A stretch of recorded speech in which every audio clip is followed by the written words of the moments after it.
So Venezuela is now free. All those been captured. It's going to be an interesting process. But let's see what's going on.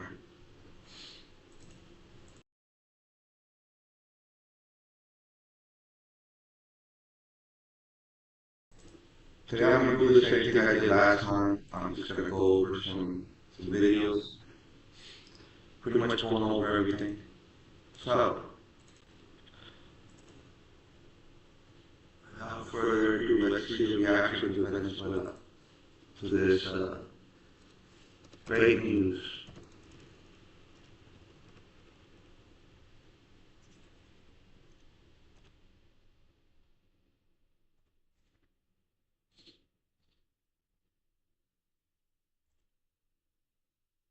Here's how you can take advantage of IUL to build generational wealth. Step 1. Purchase an Index Universal Life Insurance policy, also known as an IUL. This is a nonpartisan issue. If you're against dictatorship, if you're against communism, if you're against control of one person, true dictator, if you're against a true dictator, here it is. Watch this. Charred military vehicles and buses were still smouldering at daybreak in Caracas on Saturday, as residents expressed shock after the US strikes hit military bases in Venezuela and removed President Nicolas Maduro. Many people stayed home as Venezuelan security forces patrolled the streets. Of those who were out, some express hope of political change, while people like Baker Franklin Jimenez concerned that this will create an even worse conflict than the one we have now, and that we all have to go out into the streets to defend our homeland, to defend ourselves. But excitement is in the air for supporters of the opposition, led by Nobel Peace Prize winner Maria Corina Machado outside the country. Venezuelans celebrated in Peru with people like Milagros Ortega talking of returning home. My dad, being a political leader in Venezuela, was able to see this change. He used to say, "Daughter, when you go back, when this government leaves, you'll return to Venezuela." And to know that my dad in his lifetime was able to see the fall of Nicolas Maduro, look, for me it's an emotion. I would like to see his face. Since 2014, around 7.7 million Venezuelans have left the country, according to the UN International Organization for Migration. Venezuelans living in Spain also rejoiced at Maduro's capture, while they tried to get hold of friends and relatives still in the country. Some of them are sheltering at home. A few other people in Caracas went out to stock up on essentials. Some of them are concerned that they may now have to hunker down for a prolonged period, uncertain of what is to come. And now I'm explaining Cuba on notice. Right now, Venezuela dictator Nicolas Maduro and his wife remain in New York City prison, indicted on narco-terrorism charges. All right, it follows a daring capture by U.S. Special Forces that was months in the making, involving CIA intel on the ground in Venezuela for months and ultimately carried out by Delta Special Forces. GOP Senator Rick Scott sits on the Foreign Relations and Armed Services Committee, joining us now. And Senator, it's worth noting that you have led on calls for removing Maduro for years before any other politician was really talking about it. As best I can remember, you were in Miami with Venezuelan Americans yesterday. Tell us this morning your thoughts. Well, when I got the call yesterday morning at 4:30 in the morning from Marco Rubio, I was excited. I mean, this has been a lot of work by a lot of people to keep the issue alive and make sure everybody understands exactly who Maduro was, an evil drug trafficker that destroyed the lives of so many Venezuelans and so many Americans.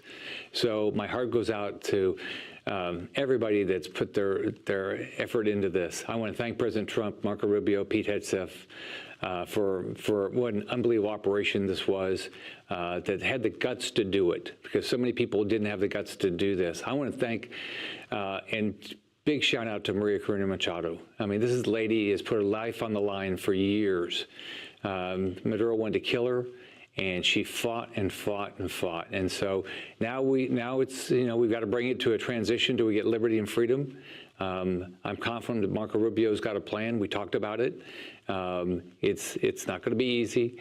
There's a lot of bad people that are in power down there still. But I believe good will prevail, and we will get freedom and liberty and for the Venezuelans. Can I just follow up on that? Does that involve the Vice President, Delcy Rodriguez? Because she obviously seemed to be on board at the press conference, what we learned from the president, but then yet yesterday she spent the afternoon on social media condemning the attack, demanding Maduro be freed. I can't imagine that anybody as part of the inner circle of Maduro will be in power. They had an election. Maduro's not the president of Venezuela. They had an election. Armando Gonzalez won. Maria Corina Machado would have won, but Maduro wouldn't let her on the ballot. I'm optimistic. I don't think it's going to be easy. There's been a lot of bad people. These cartels have destroyed this country. So there's a lot of bad people still around in Venezuela. It's going to take a lot of work. But I can tell you what, the Venezuelan people, they want change. They voted for change. And I think there's a lot of wonderful Venezuelans that want to go home and rebuild this great country. I was there before Chavez, and it's a beautiful place with wonderful people, and they have so much in natural resources. So I'm very optimistic that we're going to have another great ally that's got a lot of natural resources and will have a lot of success. So this will obviously have a lot of a domino effect in the neighborhood down there. President Trump and Secretary Rubio talked about the possibilities for Cuba. Let's play this clip real quick. Cuba is going to be something we'll end up talking about because Cuba is a failing nation right now, very badly failing nation. And we want to help the people. It's very similar in the sense that we want to help the people in Cuba. When the president speaks, you should take him seriously. Suffice it to say, Cuba is a disaster. It's run by incompetent, senile men. If I lived in Havana and I was in the government, I'd be concerned. What is Cuba thinking right now? We're going to see freedom and liberty in Cuba. I mean, Cuba is a failed state. The people of Cuba do not like Diaz-Canel. They don't like their government. It's all propped up with the oil from Venezuela. So Cuba's been the root of evil. So if you look at this, is an unbelievable opportunity. When Trump finishes this term, I think all across Latin America we're going to see freedom and liberty. We're going to have a new president in Colombia next year, and I think the right thing will happen there. I think Diaz-Canel will be gone. So I'm excited for all my friends that have fought all these years for freedom and liberty, and they have not been able to get a president that would show up and do the job that needed to be done. And this president has been willing to do it. So hats off to Donald Trump. Senator, before and by the way, Elon Musk is given free internet now in Venezuela. That's going to help people be able to talk to each other. That's a big deal. So I want to thank Elon Musk for doing that too. Perhaps that's part of my question as well, looking at oil at the center of all of this and the added internet situation for the people of that country as a result. What do you believe will be the overall economic impact of this action on the part of the administration? Well, I think what's going to happen is you're going to see oil prices come down. They've got all the unbelievable reserves in Venezuela. The oil companies are going to come back. They're going to rebuild this country. It's going to be great opportunities for Venezuelans. Venezuelans should be the richest country in South America. Absolutely no question should be the richest country in South America. It's going to create a lot of opportunity for Venezuelans. It's going to be exciting. I think there's so many my friends Venezuelans are going to want to go home and rebuild this country. It's going to be it's an exciting day. Wow. It'll be good for America. Senator, thank you so much. I'm Steve Doocy. I'm Brian Kilmeade. And I'm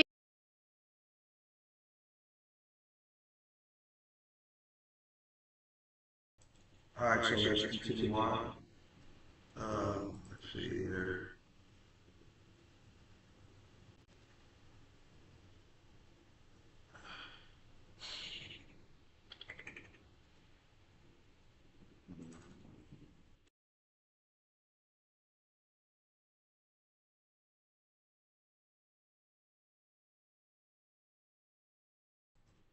One of my friends called me. I'm trying to reach back out to him. See what he has to say about all this.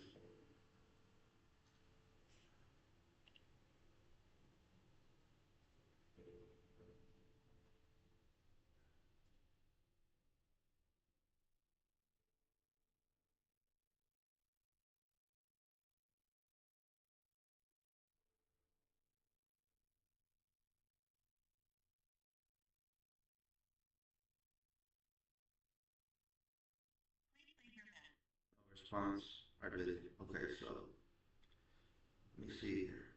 Looking for opinions, right? On this matter.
But yeah, let's continue on. Um, I might see if I'll hijack someone live. Let's call in and be like, what are you talking about? Let's see here.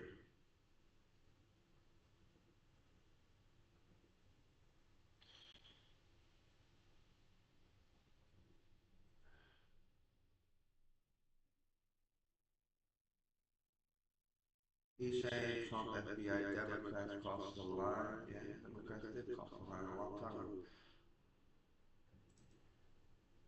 And now you have, Did you lose over $75,000 sports betting on DraftKings or FanDuel? We may be able to help you get significant compensation.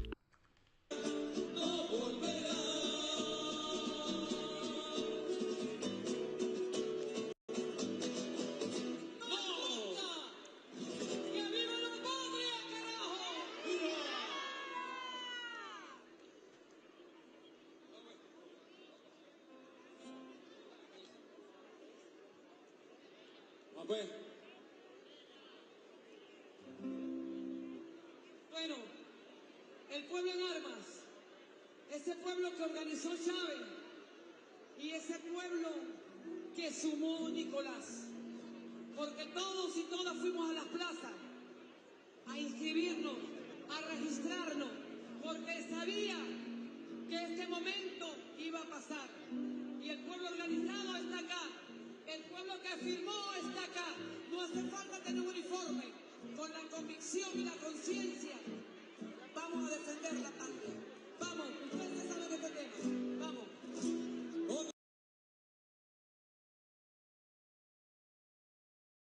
so pretty much this lady saying that in the video, it's on stage that it wasn't that they kidnapped him and it wasn't correct for them to do that, and they're saying they're going to defend their land. So now the U.S. is taking over Venezuela. You guys should not do that because you're going to die if you start going to battle with the U.S. Army. And no other country is going to come to help you. These are people that have been brainwashed by Maduro. These are people that have been brainwashed by communism, by socialism, by these systems that, and they're afraid. Change is not something that is for the weak. Change comes with some pain, because it's the uncertainty of what if or what's going to happen tomorrow. I guarantee you, Trump isn't going to let these people down. He's going to take care of them. But moving on, I want to hear what they got to say.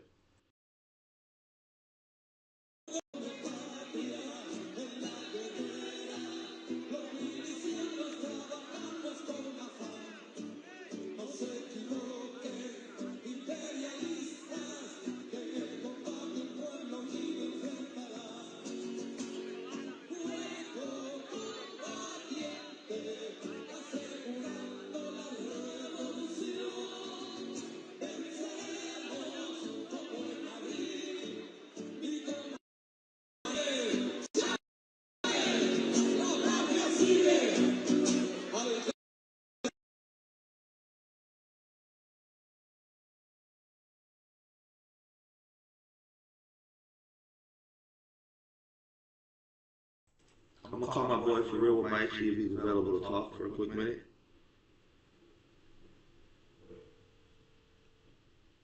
That's it.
People are busy today. I guess they're probably at church or doing whatever they're doing. You see my buddy Rivera.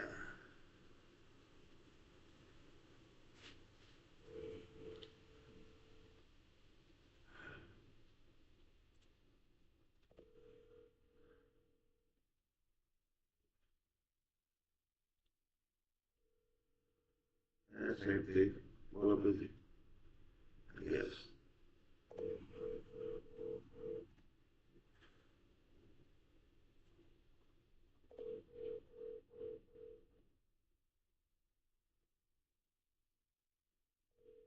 All right, so what I'll do now is let's go through more videos and let's see what's going on. Ahora, Gaby, vamos a continuar con una oración también. Take what you do best and create a website that's worthy of it.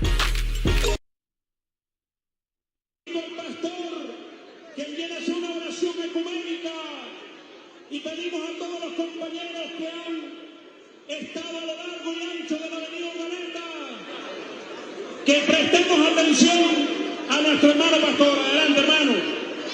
Venezuela, Dios le bendiga grandemente. Dice la palabra de Dios en el Salmo 121, alzaré mis ojos a los montes. ¿De dónde vendrá mi socorro? Mi socorro es Jehová que hizo los cielos y la tierra.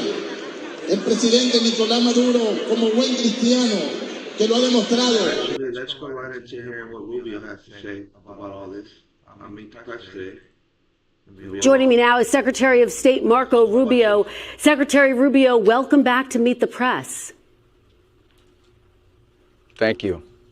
Thank you so much for being here. I want to start with this big picture question. Is the United States now at war with Venezuela? There's not a war. I mean, we are at war against drug trafficking organizations. It's not a war against Venezuela.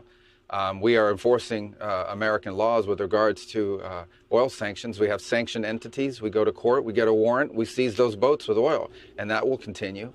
We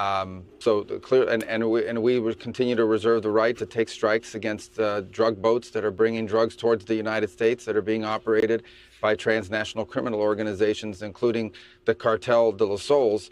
Of course, the leader of that cartel, is now in U.S. custody and facing U.S. justice in the Southern District of New York, and that's Nicolas Maduro. So we made a big progress in that regard. Mr. Secretary, who is in charge? Are you running Venezuela right now? Yeah, I mean, I keep people, fixating on that. Here's the bottom line on it is we expect to see changes in Venezuela. Changes of all kinds, long-term, short-term. We'd love to see all kinds of changes. But the most immediate changes are the ones that are in the national interest of the United States. That's why we're involved here, because of how it applies and has a direct impact on the United States. Okay, we are not going to be able to allow in our hemisphere a country that becomes a crossroads for the activities of all of our adversaries around the world. We just can't allow it. We can't have a country where the people in charge of its military and in charge of its police department are openly cooperating with drug trafficking organizations. We're not going to allow that. These things are direct threats to the United States, and we intend to use every element of leverage that we have to ensure that that changes. The one I would point everyone to is that our military is helping the Coast Guard conduct a law enforcement function, which is not just the capture of Maduro, but the enforcement of our sanctions. We go to court, we get a warrant, we seize the boats. And we think this is tremendous leverage, incredible, crippling leverage, which we intend to continue to use until we see the changes that we need to see that are benefit to the American people. And by the way, we believe to the people of Venezuela as well. But Mr. Secretary, I think there's a lot of questions about who the point people are during this transition. President Trump said, we're going to run the country. So is it you? Is it Secretary Hegseth? Who are those people who will be running the country specifically? Well, it's not running, it's running policy. The policy with regards to this. We want Venezuela to move in a certain direction because not only do we think it's good for the people of Venezuela, it's in our national interest. It either touches on something that's a threat to our national security or touches on something that's either beneficial or harmful. And are you involved in that transition, and so obviously Secretary? I'm very involved in this.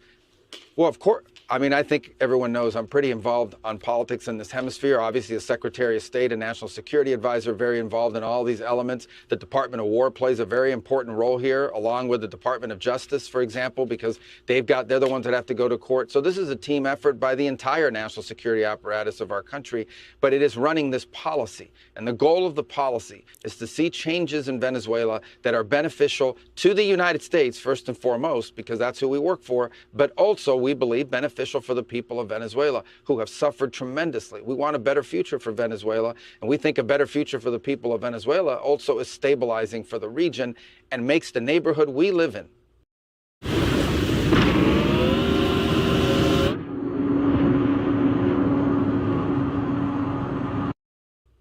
a much better and safer place. President Trump said the administration is working with Maduro's Vice President, Delcy Rodriguez. Why does the administration oppose working with the opposition leader, Maria Corina Machado? She's the Nobel Peace Prize winner, of course, as well. Her coalition has the support of 70% of Venezuelans. Why not work with her? Well, a couple things. First of all, Maria Corina Machado is fantastic, and she's someone I've known for a very long time, and that whole movement is. But we are dealing with the immediate reality. The immediate reality is that unfortunately, and sadly, but unfortunately, the vast majority of the opposition is no longer present inside of Venezuela. We have short-term things that have to be addressed right away. We all wish to see a bright future for Venezuela, a transition to democracy. All of these things are great, and we all want to see that. I've worked on that for 15 years on a personal level, both in the Senate and now as National Security Advisor and Secretary of State. These are things I still care about, we still care about. But what we're talking about is what happens over the next 2-3 weeks, 2-3 months, and how that ties to the national interest of the United States. And so we expect to see more compliance and cooperation than we were previously receiving. With Nicolas Maduro, you could not make a deal or an arrangement. Although he, by the way, was given very generous offers. He could have left Venezuela as recently as, a week and a half ago. There were opportunities available for him to avoid all of this because now he's not someone we can work with. He suckered the Biden administration into stupid deals. He's made a career out of not keeping deals and figuring out how to save himself by buying time. And President Trump was not going to fall into that trap. So now there are other people in charge of the military and police apparatus there. They're going to have to decide now what direction they want to go. And we hope they will choose a different direction than the one Nicolas Maduro picked. Ultimately, we hope this leads to a holistic transition all the way around in Venezuela, societal, political, all of that. We're in favor of all of that. But right now, we have to take the first steps. And the first steps are securing what's in the national interest of the United States and also beneficial to the people of Venezuela. And those are the things that we're focused on right now. No more drug trafficking, no more Iran, Hezbollah presence there, and no more using the oil industry to enrich all our adversaries around the world and not benefiting the people of Venezuela or, frankly, benefiting the United States and the region. You talk about a holistic transition. I think there's a lot of focus on potential elections. How soon will elections be held? Within 30 days, Mr. Secretary? Elections? Well, look, And this is a country that's been governed by this regime now for 14 or 15 years. The elections should have happened a long time ago. The elections did happen. They lost them, and they didn't count the votes, or they refused to count the votes, and everyone knows it. So all of that, I think, is premature at this point. There's a lot of work to be done here. Right now, what we are focused in, let's be realistic here, what we are focused on right now is all of the problems we had with when Maduro was there. We still have those problems in terms of them needing to be addressed. We are going to give people an opportunity to address those challenges and those problems. Until they address it, they will continue to face this oil quarantine. They will continue to face pressure from the United States. We will continue to target drug boats if they try to run towards the United States. We will continue to seize the boats that are sanctioned with court orders. We will continue to do that and potentially other things until the things we need to see addressed are addressed. Because ultimately, above everything else, we care about elections, we care about democracy, we care about all of that. But the number one thing we care about is the safety, security, well-being, and prosperity of the United States. And that's what we're going to focus on first and foremost here. And that's what these policies, these changes we need to see made are about. Okay, significant there. You say you will continue to seize boats when necessary. I want to ask you about boots on the ground. A lot of attention on that. The president was asked about the possibility of U.S. boots on the ground. He said, quote, "We're not afraid of it." How many U.S. forces are on the ground right now in Venezuela? Are there any? We don't have U.S. forces on the ground in Venezuela. No, we don't have U.S. forces on the ground. Everyone knows. They were on the ground for about 2 hours when they went to capture Maduro. And I think what the president is saying is very simple, and that is, as president of the United States, he is not going to go around telling people what he's not going to do. He's not going to go around saying, I won't do this, I won't do that. Yes, I care about this issue, but I'll only go so far. He retains all this optionality. In the particular case you're citing, this was, in essence, at its core, a law enforcement function. Okay, the Department of Justice, dating back in the Biden administration, that had a $25 million reward for his capture. So we have a reward for his capture, but we're not going to enforce it. That's the difference between President Trump and everybody else. It's easy to make a wanted poster and say $50 million for the capture of Maduro, but no one takes that seriously because you're not going to do anything about it. President Trump did something about it. Let me ask you. He did something about it. We went in, we grabbed him, he was arrested, and he's now in New York. No Americans were killed, no equipment was lost. It had to be done, and it's been done. And I assure you, the people left behind in Venezuela now that are in charge of the police and everything else, I assure you, they're going to probably be a lot more compliant than Maduro was as a result of this. Well, President Trump told the New York Post there won't be troops in Venezuela as long as Delcy Rodriguez, quote, does what we want. She's already, though, demanding the release of Nicolas Maduro. As you know, she's insisting that her country never become a colony. What exactly does Rodriguez need to do to keep U.S. troops out of Venezuela?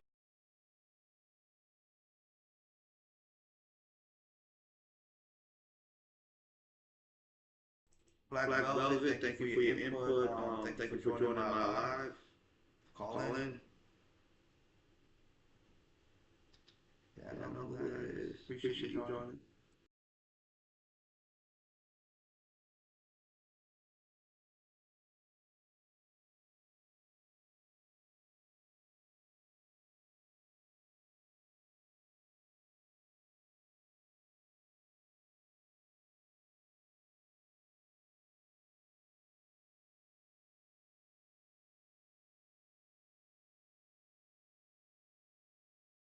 Venezuela. We have got to the point where literally anybody can build a fully working app without knowing how to code. This is Well, forget about the U.S. troops portion of it. What needs to happen for any of this to change for our relations with Venezuela? The things we have talked about are the ones I've highlighted already. You can't flood this country with gang members. I saw you said you can't hear me. Let me see. Make sure that everything works properly here. The things we talked about are the ones I've highlighted already. You can't flood this country. We have come to the point where...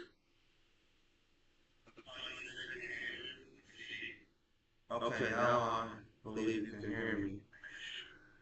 But what I was saying in response to what was said in the chat is that they already had their elections. Venezuela had their elections, and they voted Maduro out. Maduro was supposed to be out after the elections.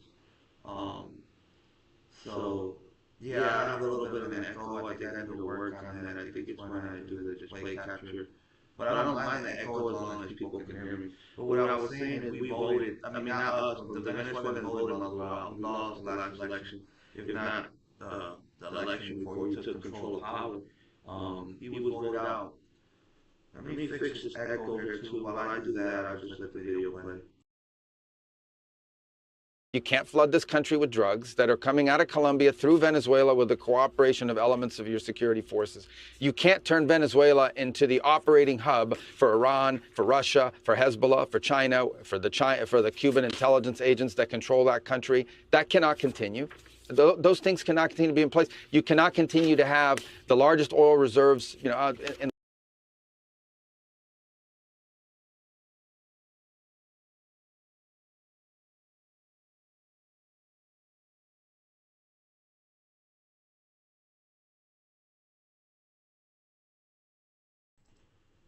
Think you should be able to, yep, no echo now. It shouldn't be an echo. I have to talk monitor, let me see.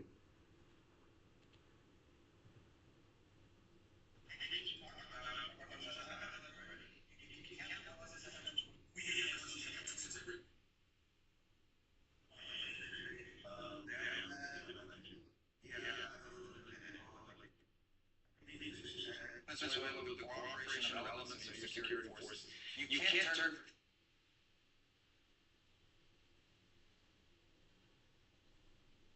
I believe that should fix the problem, but.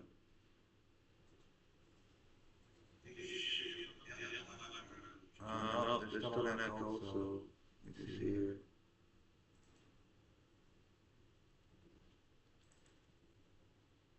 Test. Okay, so that's still working. Capture audio only. Okay. Video. Oh, I got video. I don't need that. We'll give it that. I don't need that right now. And I think that might have fixed it. Let me see.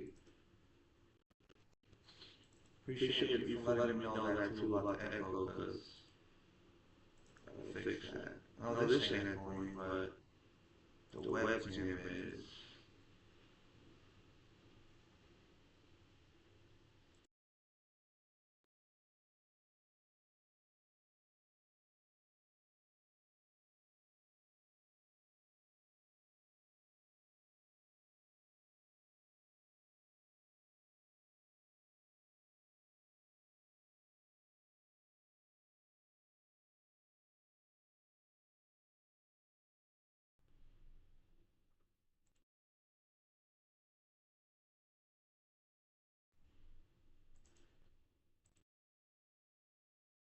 Test. Okay. No, I don't think there's nothing now.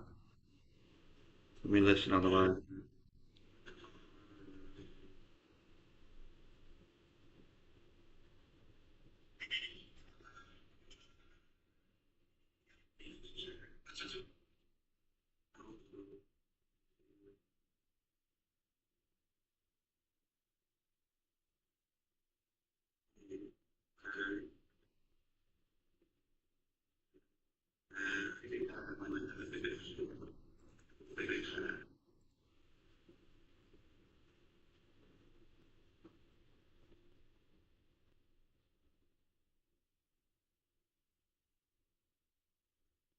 Test.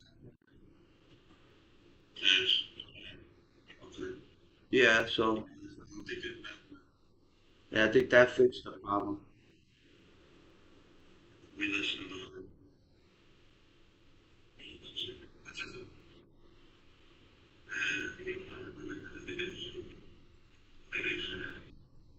still not fixed. Let me see here. I think it's because there's playback.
of adversaries of the United States, not benefiting the people of Venezuela and stolen by a handful of oligarchs around the world, including inside of Venezuela, but not benefiting the people of that country. You know, we've seen how our adversaries all over the world are exploiting and extracting resources from Africa, from every other country. They're not going to do it in the Western Hemisphere. Yeah. They are not. That is not going to happen under President Trump. Read our national security strategy. He is serious about it, and he's going to do something about it, and we're doing something about it. Let me ask you about oil. The president says the U.S. is taking over the oil. The question is, I guess, if the purpose of the operation was to capture Maduro and bring him to justice, why does the United States need to take over the Venezuelan oil industry? Well, we don't need to. First of all, let me go back up. We don't need Venezuela's oil. We have plenty of oil in the United States. What we're not going to allow is for the oil industry in Venezuela to be controlled by adversaries of the United States. You have to understand, why does China need their oil? Why does Russia need their oil? Why does Iran need their oil? They're not even in this continent. This is the Western Hemisphere. This is where we live. And we're not going to allow the Western Hemisphere to be a base of operation for adversaries, competitors, and rivals of the United States. Have specific oil companies? We also want to see that oil and the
All right, let's see if that fixed it. Yeah, that fixed the problem. Sorry about that. But what I was saying is, what Rubio was saying, he made a valid point, right? We should not be worried about, in America, we should not be concerned with Europe, Asia, uh, Australia. Those should not be our concerns. Even though it is a global community in the world, we know that now. It's not, the country can't be isolationist unless it's one of those countries that, you know, literally have no connection to the rest of the world, which is, you know, that island off of India. They have no connection and they don't want to have any connection to the rest of the world. But what I'm saying is, Venezuela is right down the street, 2,000 miles away maximum. From Florida, 1,500 miles, maybe 1,000 miles away. We do know that they were working hand in hand with Iran. Um, they were working hand in hand with Russia. They were working hand in hand with China. And China was uh, bringing fentanyl. And I heard that India, they create fentanyl too. But China's the big problem with fentanyl. But what I wanted to look up is, yeah, drugs kill you. Cocaine can kill you. You can overdose on cocaine and die. Um, Heroin obviously can kill you. Most other drugs can kill you. The only drug that can't kill you, you can't overdose on, is marijuana. We all know that. All you're gonna do is pass out, go to sleep, or get the munchies. Um, but alcohol and hard drugs can kill you, especially cocaine. But what I want to look up is, um, how much fentanyl can kill you, right? So I'm gonna play that now. And as we know, the fentanyl's coming, most of it from China. So let me turn off this echo. Try doing that, and then I'm gonna turn off my mic. I think what I have to do is turn it off from here.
There we go. That should solve the problem, I believe. So that little bit of fentanyl can kill you.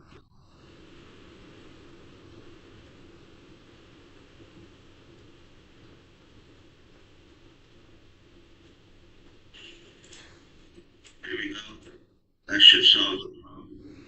Okay, yeah, so the problem's solved. Y'all should be able to hear me on the line. If you can't hear me, please let me know. But what I was saying is that little bit of fentanyl can kill you. That's it. That's it. That little bit. My friend just called me back, so let me reach back out to him. Actually, he did not. I thought he did. It was pending notification. That little bit of fentanyl. This would be how much cocaine somebody would have to. I want to play it again. So you have to hear and make sure that it's, you have to hear it. Ingest to kill them. This is the approximate number of prescription pills one would have to ingest to kill them. This is the amount of heroin the average person would have to ingest to kill them. This much fentanyl would kill you and I if we split it. This would be how much cocaine. So yeah, that's it. That's it. The pending notification. I do want to make sure I'm getting playback on my. Yeah. So I'm getting playback on the screen share. So moving on. Let me listen to what Rubio was saying. The proceeds from it. And also, please like, comment, subscribe. If you disagree with me, please call in. If you agree with me, call in. It's my new YouTube channel, so I'm actually going to be doing more on my other YouTube channel. This is just for gaming. I just play video games and post my games up here, but I'm only able to get access to live on here until tomorrow. I gotta have 24 hours with my streaming software, and then I can get access to YouTube without 50 subscribers. So that works out for me using that platform to be able to stream. But yeah, let's move on and see what Rubio was talking about. Please like, comment, subscribe, follow. We want to see the oil proceeds of that country benefit the people of Venezuela. Why have 8 million people left Venezuela? 8 million, the single largest mass migration probably in modern history, left Venezuela since 2014 because all the wealth of that country was stolen to the benefit of Maduro and his cronies in the regime, but not to the benefit of people of Venezuela. You know how destabilizing 8 million migrants is? The number one fear that Brazil has, that Colombia has, that all these countries in the region have about what's happening in Venezuela and our involvement is they're afraid of another mass migration event.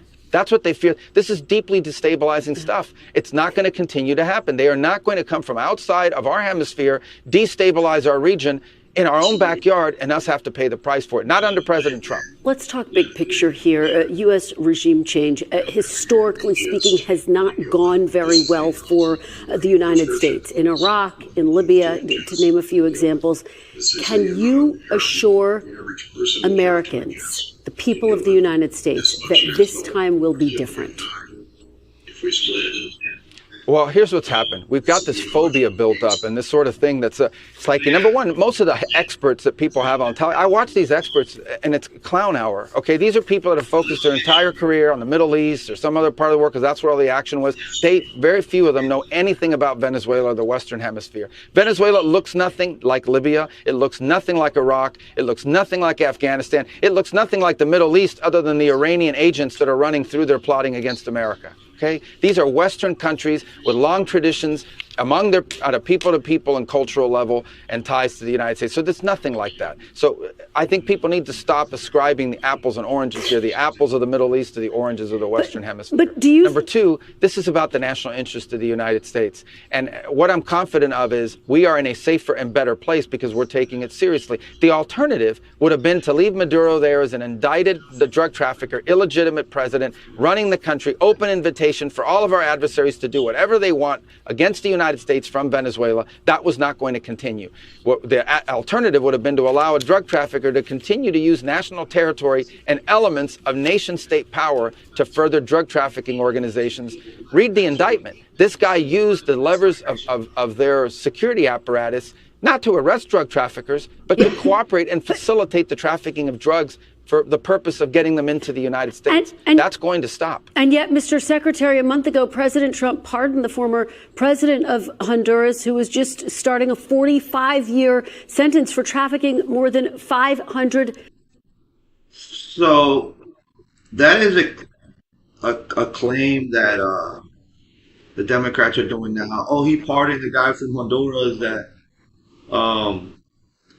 was taking bribes and moving drugs. Trump answered that. He said he was treated very badly. And it was during the Biden administration that he was arrested, and that's pretty much his response of why he pardoned him, because he was treated real badly. And let's go into the details of that before Rubio responds. Trump pardons Honduras president. Let's go into details on that, right? So we gotta have the facts.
Everyone should have the opportunity to experience the career that they love, have the space to be able to learn new skills, and Merit America provides. Close to doing so, but now he wished he did, yeah. You said that Maduro is responsible for drug trafficking. You recently pardoned the former president of Honduras, who was convicted on many drug trafficking. Can you explain how these two situations are different? And would you ever pardon Maduro? I endorsed, as you know, the winning president, the man who won in Honduras. I endorsed the man who won in Chile. I endorsed the man who won in Argentina. And we are doing very well with that whole group. What the man that I pardoned was, if you could equate it to us, he was treated like the Biden administration treated a man named Trump. That didn't work out too well for them.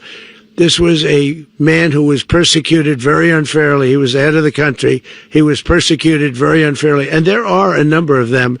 And we felt that it was a very unfair situation that happened to him. He's also a party member of the man who won. So obviously the people liked what I did. And one of the reasons that was done is because of the fact that the party in power felt very strongly that that man was treated very badly. I studied it very quickly, and then I studied it in great detail.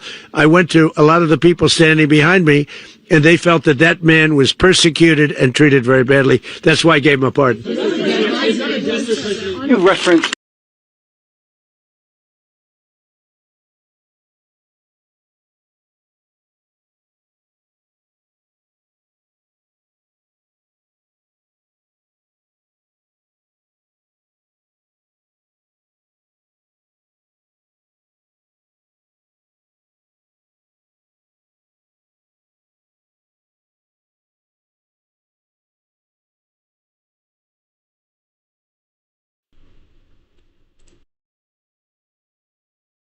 Test. Test. Okay, here we go. I'm back on. Let me see. Nope. Oh, yeah, but make sure there's no echo. He was persecuted very unfairly. He was the head of the country. He was persecuted very unfairly. And there are a number of them. And we felt that it was a very unfair situation that happened. So, pretty much Trump sound. I think that's how I got to do it now, really loud. But he responded to that. He said that that man was treated unfairly. He was persecuted like he was. So, and it was done by the Biden administration. I mean, we can't at this point we can't support a lot of things that Biden did. He did a lot of bad to our country. But moving on, see if I can mute my webcam.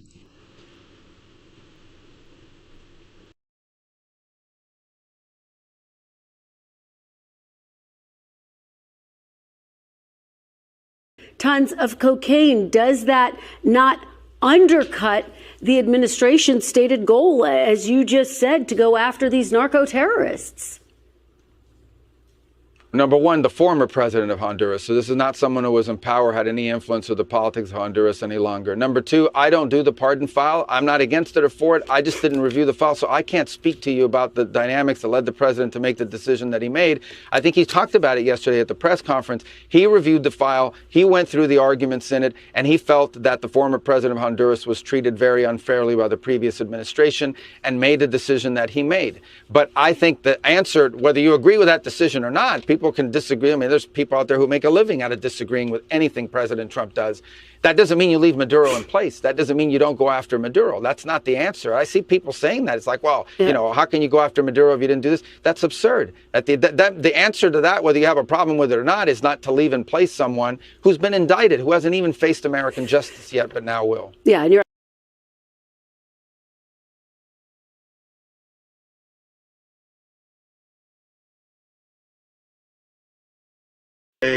I love Rubio's response to that. Two wrongs don't make a right, people. So if, in other words, the court of law, right?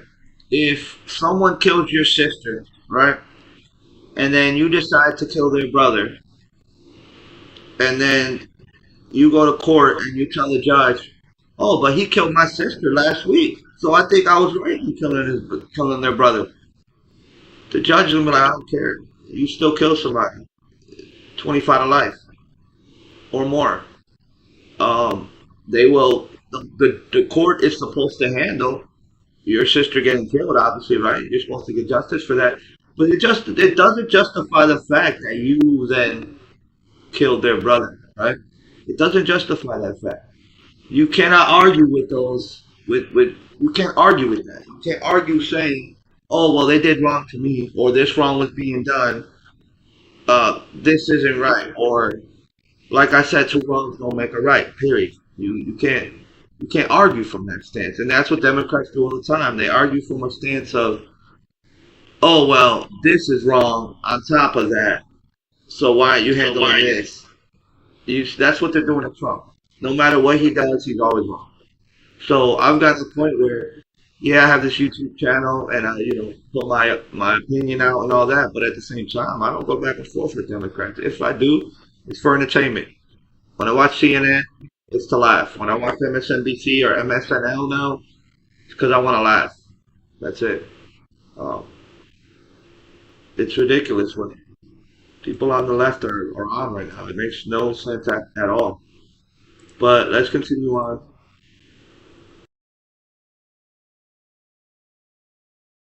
You're absolutely right. I was referencing, obviously, the former president. White House Chief of Staff Susie Wiles told Vanity Fair that an attack on Venezuela's mainland would require approval from Congress. Why didn't that happen, and will it happen with any future action? The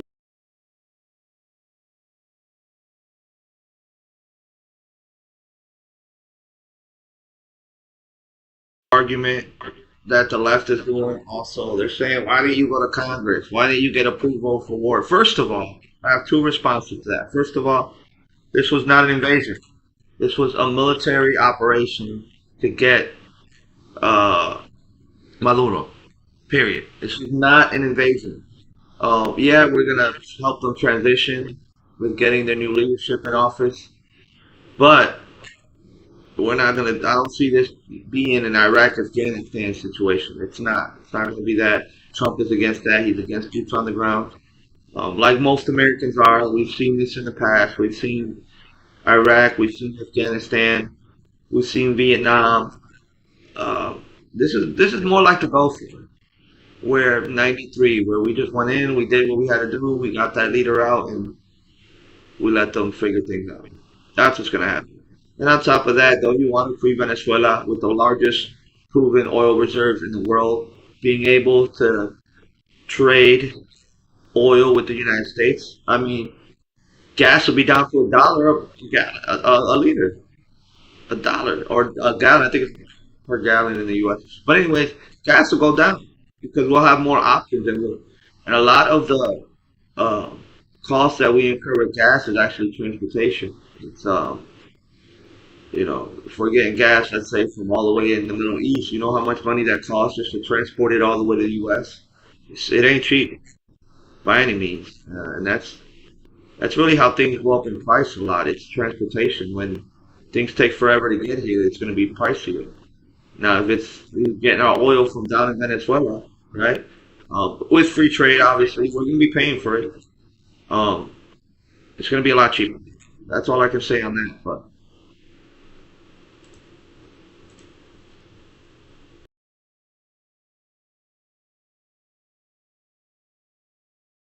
the administration plans to take in Venezuela or elsewhere. This was not an action that this was not an action that required congressional approval. In fact, it couldn't require congressional approval because this was not an invasion. This is not an extended military operation. This is a very precise operation that involved a couple of hours of action. It was a very delicate operation too. It was one that required all these conditions to be in place at the right time in the right place. You couldn't afford leaks. We couldn't afford anything out there that would have endangered the mission.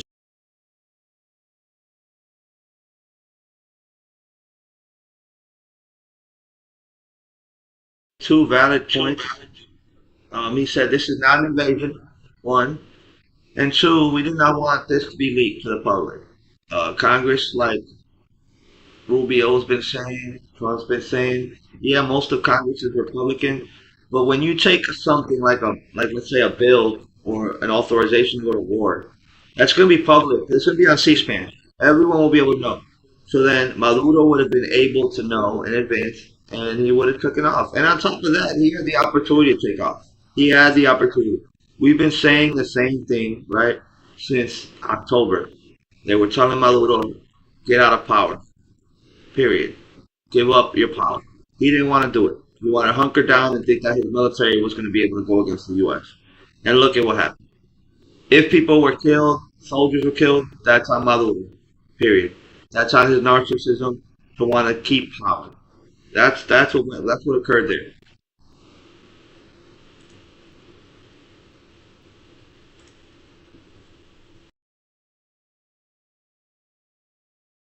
Mission and gotten people killed or killed off the mission and the optionality. We didn't even know if the mission was going to happen.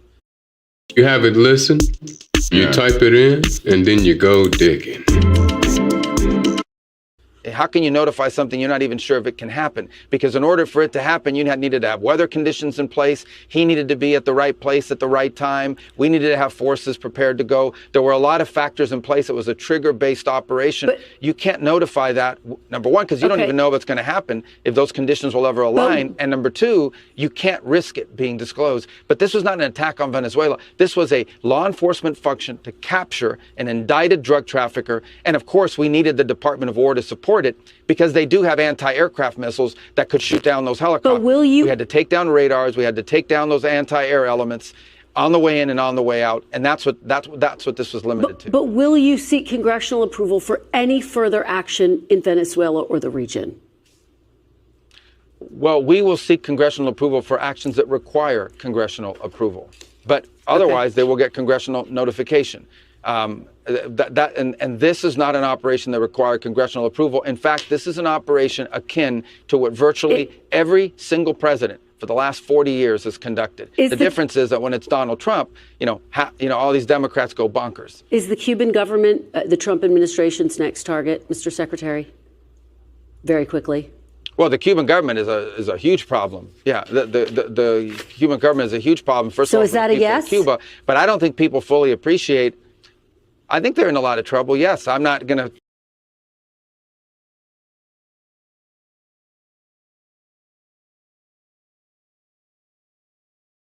On that, right? I have friends that are Cuban. I met a lot of people in Florida that were Cuban. In Syracuse, when I lived up there, there's a big Cuban population. A lot of Cubans live up there. Actually, when I worked at the mall in Syracuse, I was around a lot of Cubans. I got a lot of their input on what occurs. I mean, in my experience with Cubans, maybe 1 or 2 in 10 Cubans agree with communism.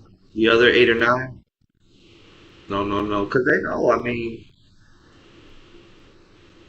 communism is where the government divvies out to everybody else, right? It's supposed to be equal, but communism and socialism is the biggest lie of the world. It doesn't work. North Korea is communist. Cuba is communist. Iran is communist. Venezuela is communist. Tell me just to explain to you guys how it doesn't work. Anybody, name to me a first world communist country. Let's look it up.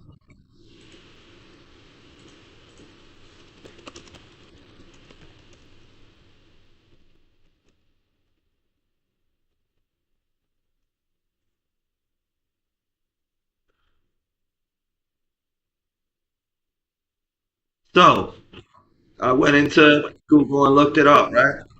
And I asked someone this the other day, actually, and they said, yeah, there's no such thing as a first world communist country. They agree with me.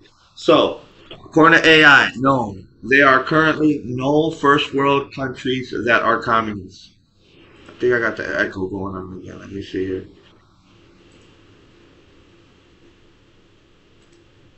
No, it's not through direct sound. Okay. So, there are no countries that are first world communists. The concept of first world countries originated during the Cold War to describe nations aligned with the United States and NATO, which were capitalist and democratic. Conversely, communist nations were typically classified as second world countries. Key details regarding this distinction. Definition mismatch. Communism,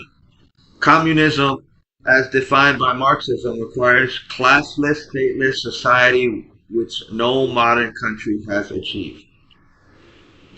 Current communist state, there are only 5 countries with governments ruled by communist parties striving toward that goal.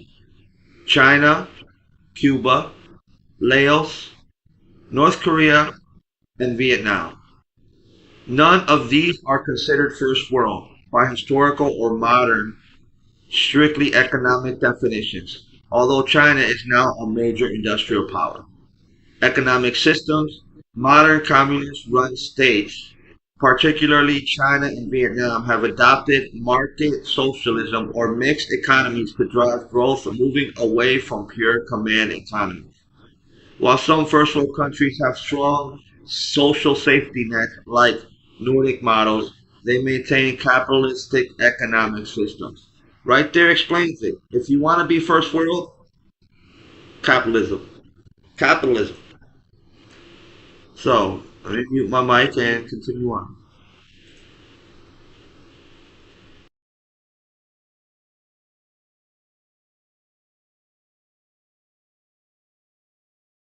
Talk to you about what our future steps are going to be and our policies are going to be right now in this regard. But I don't think it's any mystery that we are not big fans of the Cuban regime, who, by the way, are the ones that were propping up Maduro. His entire internal security force, his internal security apparatus is entirely controlled by Cubans. One of the untold stories here is how, in essence, you talk about colonization, because I think you said Delcy Rodriguez mentioned that the ones who have sort of colonized, at least inside the regime, are Cubans. It was Cubans that guarded Maduro. He was not guarded by Venezuelan bodyguards. He had Cuban bodyguards. In terms of their internal intelligence, who spies on who inside to make sure there are no traitors, those are all Cubans.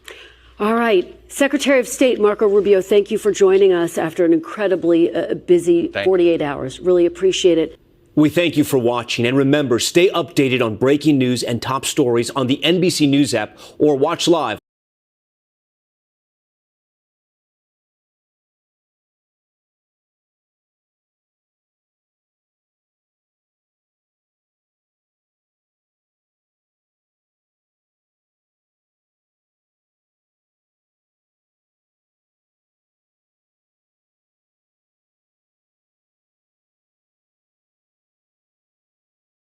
Did you know there's a way to become your own bank with the right life insurance policy? It's called Indexed Universal Life Insurance. Like all. Welcome back. And joining me now is House Democratic Leader Hakeem Jeffries of New York. Leader Jeffries, welcome back to Meet the Press. Good morning. Good morning. Thank you for being here. We obviously have to start with the capture and indictment of Venezuelan President Nicolas Maduro. You have called him a, quote, criminal and authoritarian dictator who has oppressed the people of Venezuela for years. Is Venezuela better off without Nicolas Maduro in power? Well, he's a bad guy, of course, and he's going to stand trial in the American court of law at this particular point in time. It remains to be seen whether the people of Venezuela are going to be better off. Donald Trump claims that he's going to run Venezuela. He's done a terrible job running the United States of America. Life hasn't gotten better for the American people over the last year. Life has gotten worse. He promised to lower the high cost of living. Costs haven't gone down. They've gone up. The healthcare system is broken. Donald Trump refuses to do anything about it to address the Republican healthcare crisis. So the notion that he's going to run Venezuela and make life better for the Venezuelan people, of course, is belied by the facts as to what he's done as president here in the United States of America. Well, you just heard my conversation with Secretary Rubio. I asked him about the administration's decision not to inform Congress ahead of this operation until President Maduro had been captured. Secretary Rubio saying this was not the kind of mission where they could have afforded to notify Congress. There were concerns about leaks. He made that point. President Trump made that point. Was the administration justified in this case in not briefing Congress?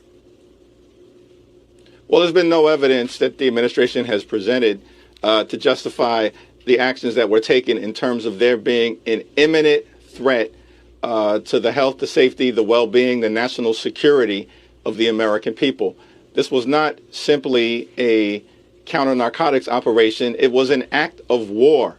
It involved, of course, the Delta Force, and we're thankful for the precision by which they executed the operation and thankful for the fact that no American lives were lost. But this was a military action involving Delta Force, involving the Army, apparently involving thousands of troops, involving at least 150.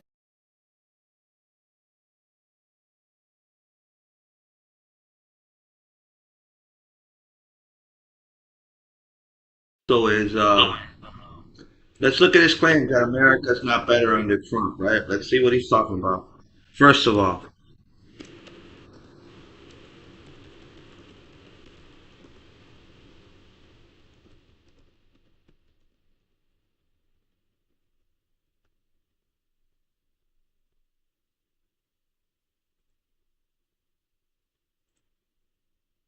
fact check.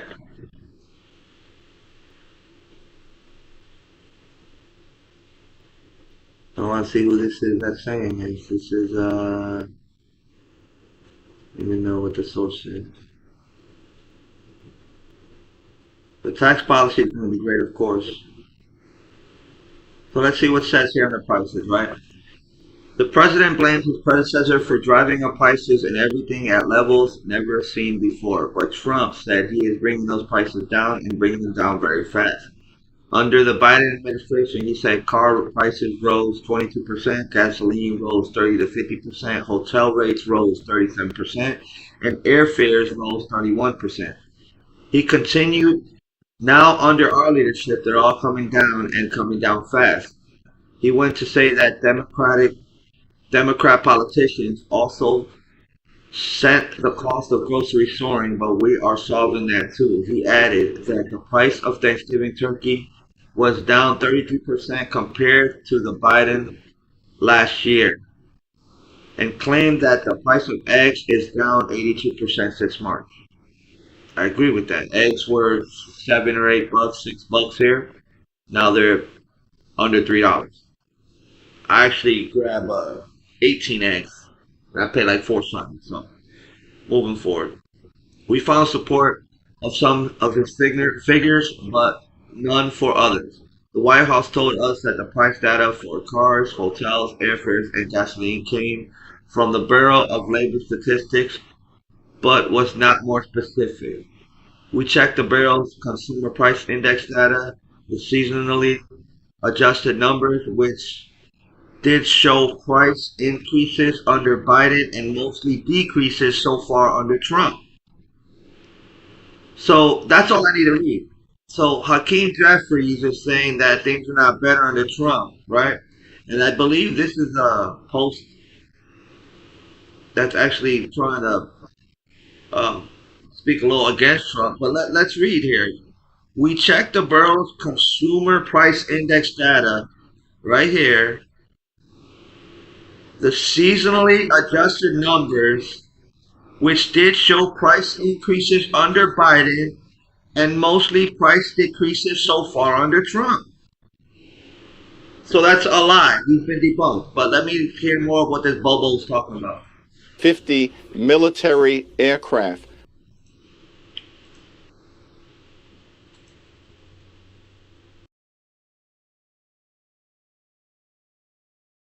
Perhaps involving dozens of ships off the coast of Venezuela and South America. So, of course, this was the military action. And pursuant to the Constitution, only Congress has the power to declare war.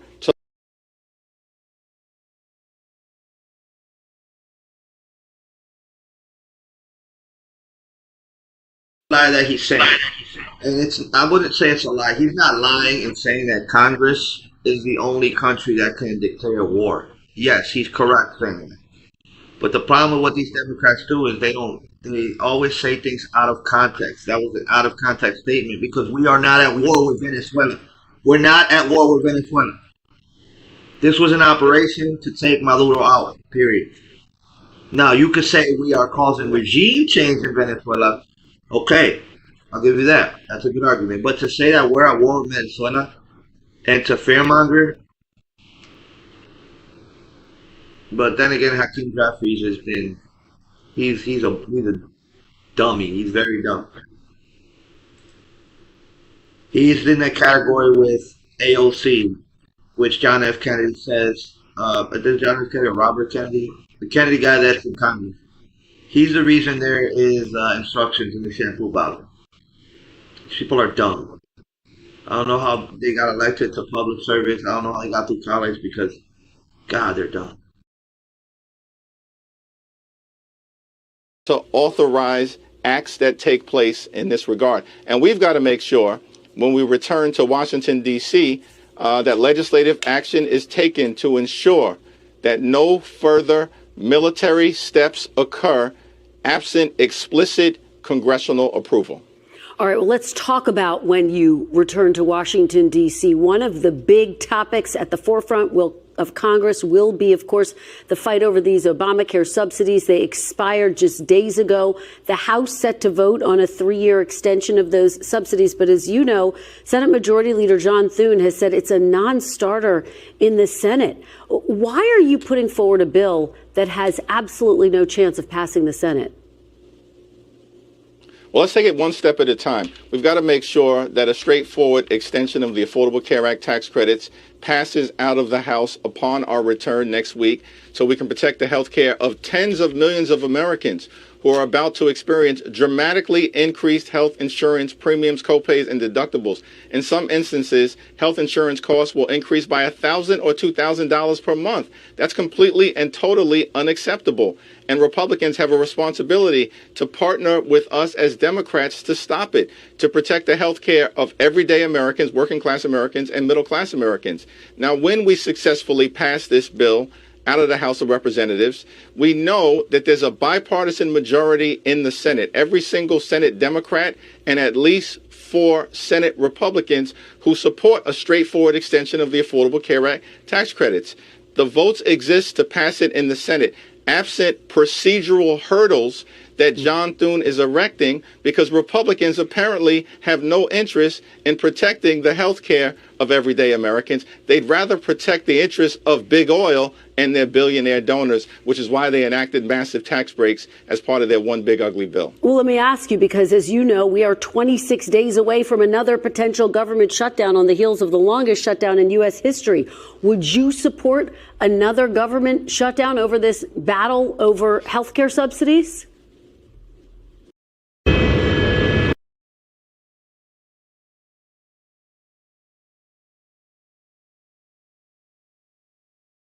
So we already know that in January they were planning to do another shutdown. And this is why Trump is saying, and the filibuster. This is why he's saying that, because there's so many things that Republicans want to do to help Americans and push their agenda, the conservative agenda, but they can't do it because the Democrats keep just stopping the government, filibusters, all these different ways. So that's why pretty much what he's saying with stopping the filibuster is lowering the amount of votes that they would need in Congress or in Senate, or I think the combination of both. Well, because Senate is Congress, so just in Congress, that was the best way I should say it. Just to lower the amount of votes that they would need to where we have enough Republicans in Congress to outnumber the Democrats. So I agree with that, because these guys, these Democrats are sitting here, they're just playing with our time. That's what they're doing. They don't care about America.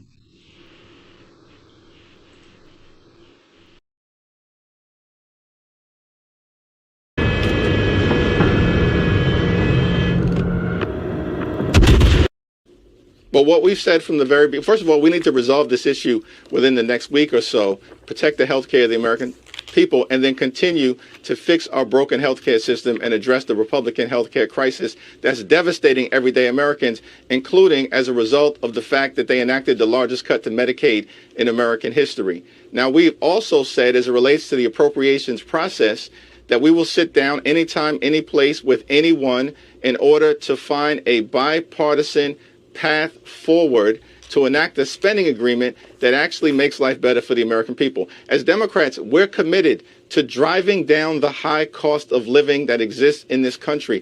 Donald Trump promised on day one of his presidency that Republicans would lower costs. Costs haven't gone down. Costs have gone up. Housing costs out of control. Grocery costs out of control. Utility bills out of control. Healthcare costs out of control. We're committed to actually addressing the needs of the American people. That's one of the problems with this action in Venezuela. How does it actually improve the quality of life of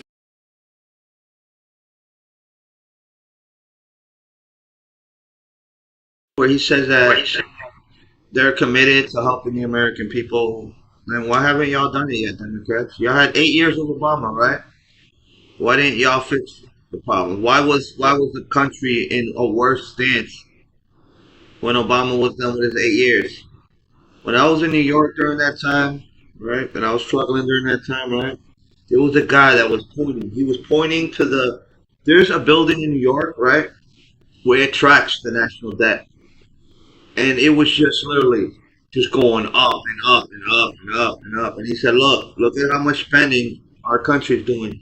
He said, in 10 years, we're not going to have a country. And that's what spawned the run of Trump. How bad of a job Obama was doing. Actually, I'm going to show y'all this video.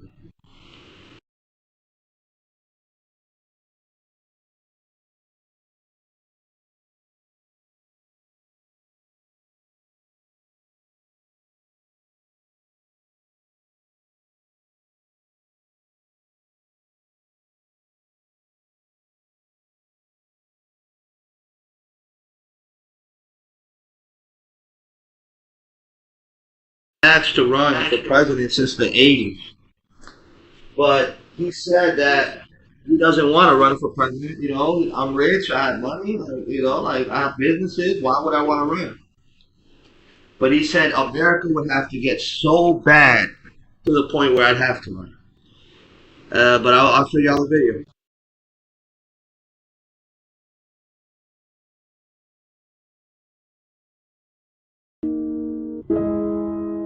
This sounds like political presidential talk to me, and I know people have talked to you about whether or not you want to run. Would you ever?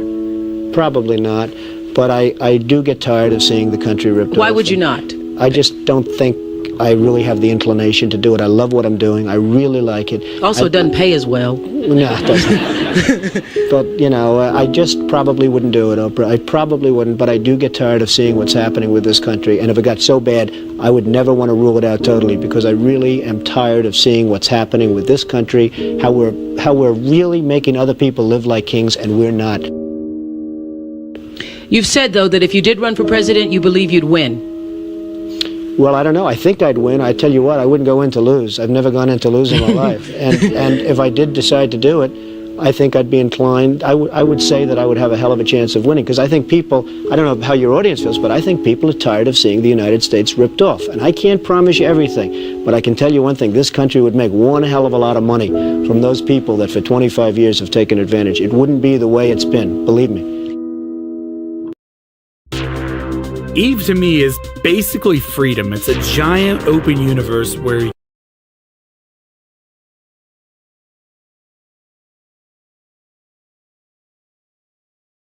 Ladies and gentlemen, excuse me. This was in 1987. I was either a baby or most likely not born. I am 38 years old today. This was in 1987 that he said the same thing he's saying now, the same thing that led to him doing the terrorists. We will not continue to get ripped off like we have been. Okay? But, so his story never changed. He's been the same advocate for America first since almost 40 years ago. But then you're shocked when Trump is doing the things he's doing. Let's move on, though. Let's find some more videos to watch.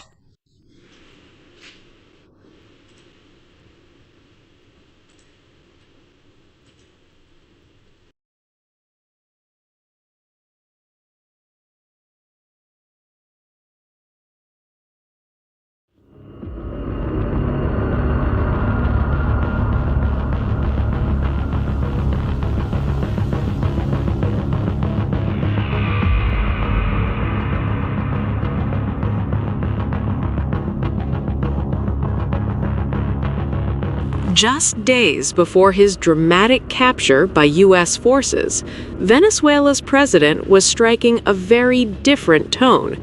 In what is now being seen as his final interview as a free man, Nicolas Maduro spoke of dialogue, oil deals, and cooperation with Washington.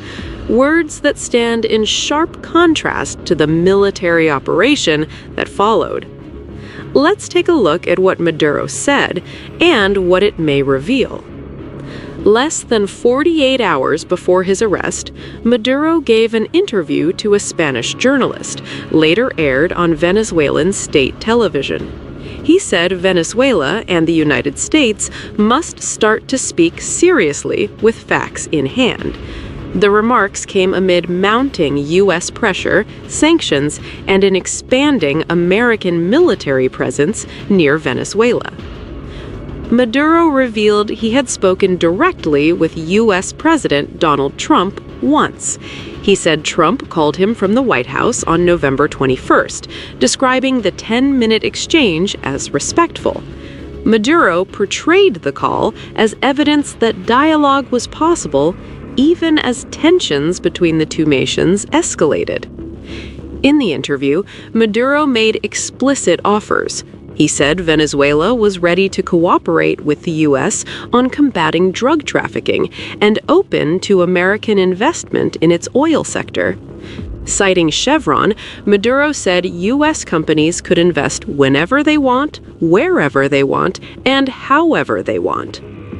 At the same time, Maduro accused Washington of ulterior motives. He said U.S. pressure was aimed at seizing Venezuela's vast resources, oil, gold, and rare earth minerals. Maduro framed American actions not as law enforcement, but an economic and geopolitical grab. On drug trafficking, Maduro forcefully rejected U.S. accusations that Venezuela is a narco state. He insisted cocaine originates in neighboring Colombia and claimed Venezuela had a perfect model to fight trafficking. He also said Venezuela's defense forces were fully in control and the country remained peaceful.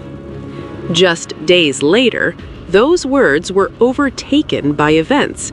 President Trump announced Maduro had been captured and flown out of the country following overnight strikes, saying the U.S. would temporarily run Venezuela. Maduro's final interview now reads less like diplomacy and more like a last attempt to change his fate. Subscribe to One India and never miss an update. Download the One India app now. Well, if you can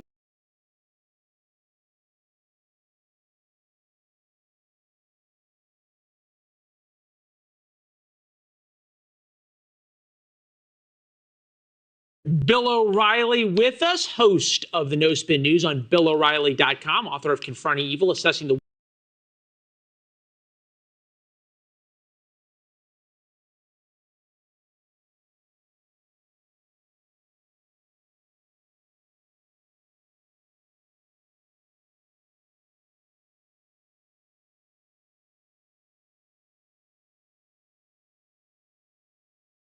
worst of the worst. Deep dive into the evil reality of the drug trade, its impact of America. His new column out on BillO'Reilly.com is worth a read on Nicolas Maduro's removal, I guess would be a way to call it. Bill, thank you for being with us. You predicted a while ago that this was about the oil in Venezuela and changing the political dynamic and geopolitical dynamic, because once you have oil, you can put pressure on Vladimir Putin. Unquestionably huge success overnight by U.S. military forces. Do you understand what President Trump views as success long-term in Venezuela? Is it Venezuela becomes a client state of the United States? Is it the 51st state rather than Canada? Is it like Greenland? What is it? It's El Salvador. That's what President Trump would like to happen in Venezuela. A very close ally that helps the United States geopolitically. We get our investment back because, as the president just stated, we built the Venezuelan oil industry. And then when Hugo Chavez was president, he seized it. And then when he died, Maduro took over, handpicked successor, and they ran it with no thought to reimburse the United States from all the infrastructure.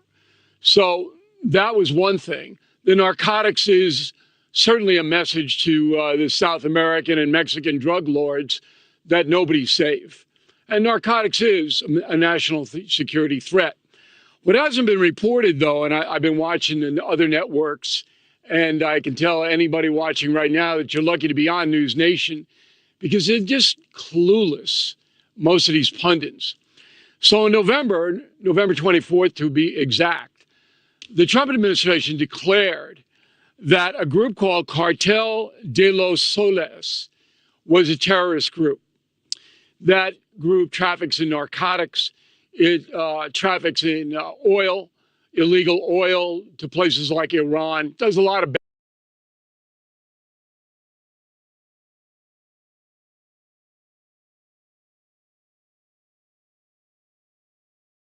to what he just said. He said that we built the oil infrastructures in Venezuela. So kind of like we built the Panama Canal, we built the oil infrastructure. So we have interest in it. I don't care what you say. If I go, in other words, for instance, let's say I go to your house, right, and I build a kitchen for you. This is basic business, right? This is basic business. And then I tell you, okay, so you're going to start a cooking business. Over 2 years, you have to pay me back for the repairs. I mean, for not for the repairs, but for the kitchen that I pretty much gave you. This much interest, this much money. So then if you turn around and said, and we have a contract with it, and then you turn around and say, oh no, that's my kitchen. I'm not paying you a dime. That's in a nutshell what happened with Venezuela and oil infrastructure. If we built it with our own money, why can't we have influence on their oil? And I don't think we're just going to take their oil either. I think we're going to have free trade with them. They're going to be able to trade with other countries too. Obviously, we're going to monitor what's going on. But my question to everyone is, wouldn't you prefer us having more interactions in Venezuela and on our hemisphere, on the Western Hemisphere, on the Americas, as opposed to China, Iran, and Russia? I mean, it's not. This question is not a calculus level question. This is not brain surgery. Like, this is not difficult. This is 1 + 1, 2 + 2. Venezuela is right down the street from Florida, literally on the other side of the Caribbean. So in our history, we've had relations with European countries, and they're all the way across the Atlantic. What can they really do for us, as opposed to having good relationships with El Salvador, Panama, Venezuela, even Colombia and Mexico? Look at how advantageous the relationship that we've had with Canada has been for both our countries. I mean, it's been more advantageous for Canada than the U.S., but it's been advantageous for both of us. Let's be honest. Canada has a lot of good natural resources that America can use, and vice versa. America has a lot to offer Canada too. That's why we've never gone to war, and we will never go to war. We will always be allies. But why shouldn't we have that relationship with Mexico, Venezuela, Colombia, Panama, El Salvador? Why can't we do it? What's wrong in that? That's my own question. People that are opposed to this, excuse me. But I'll continue watching.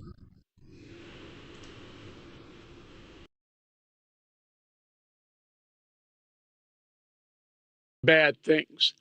Now, under the United States government, if you designate an organization a terrorist, you can attack it with military. So there's no, as Hakeem Jeffries and the Democrats who hate everything that Trump does, goes running around going, well, you didn't consult Congress. Well, you don't have to. And the president was set by Bush the elder in 1989 when he took out Manuel Noriega in Panama in exactly the same kind of operation. Yeah. People forget that. 21,000 American troops went to Panama. They arrested Noriega, took him to Miami. He was convicted of narcotics trafficking, and he never got out of prison. He bounced around a little bit, but that was it. Congress didn't do anything.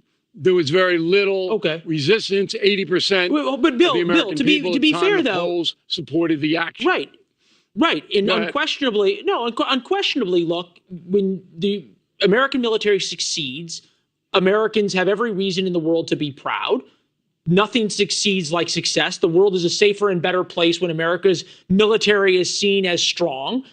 Evil, strong men, Vladimir Putin is on the cover of your book, and others look at this and go, oh, wow, I need to take Donald Trump more seriously when he says things. The question, though, is going forward. He wants to turn Venezuela into El Salvador. Venezuela, the now leader of Venezuela, has said, no dice. We're not going to be an American client state. We're not going to bend to the knee. And Trump says, fine, we'll put boots on the ground. Putting boots on the ground, invading Venezuela, taking it over, and actually remaking that country is going to be a very different war than snatch and grab overnight. And what I'm trying to get from you, the distance from that is, should the American people be prepared for an invasion by America of Venezuela? No, it's ridiculous. Leland, let's you and I walk down the path of logic together. All right, because you're a former foreign correspondent.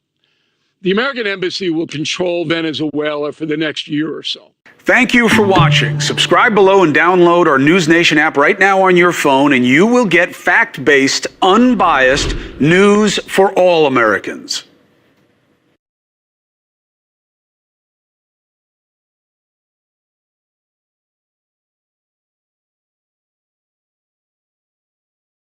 What if I could build my ideal hiring app with Base 44?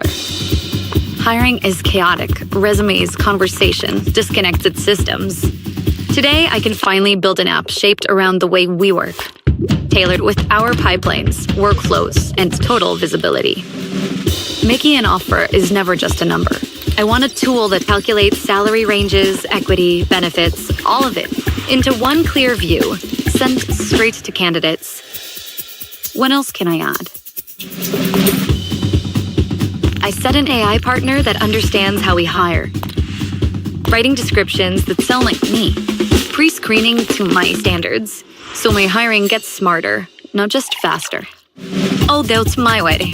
My numbers clear, my workflows managed, my data secured.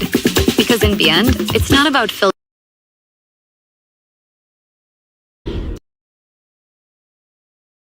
If you're just waking up this morning, we are following breaking news. President Trump announcing the capture of Venezuelan leader Nicolas Maduro overnight during a large-scale U.S. military operation. President Trump confirming the dictator, along with his wife, are now in U.S. custody after being flown out of the country. Maduro facing federal drug trafficking charges, and he will stand trial here in the U.S. Video shows explosions rocking the capital of Caracas and surrounding states early this morning, and low-flying U.S. Special Operations helicopters were seen flying over the region.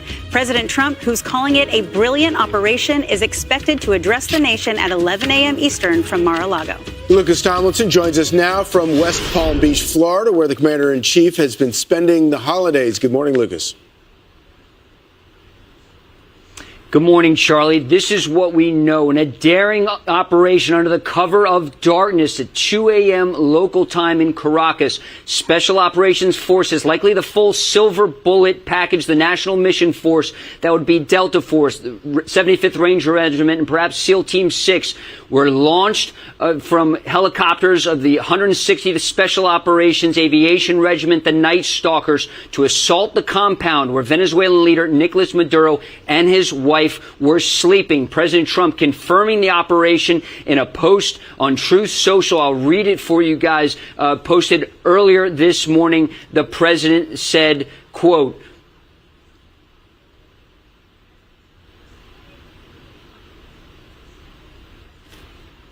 anyway, the president said this operation was a successful operation launched from the United States military to assault the compound and to snatch Venezuelan President Nicolas Maduro and his wife. The president calling it a law enforcement operation.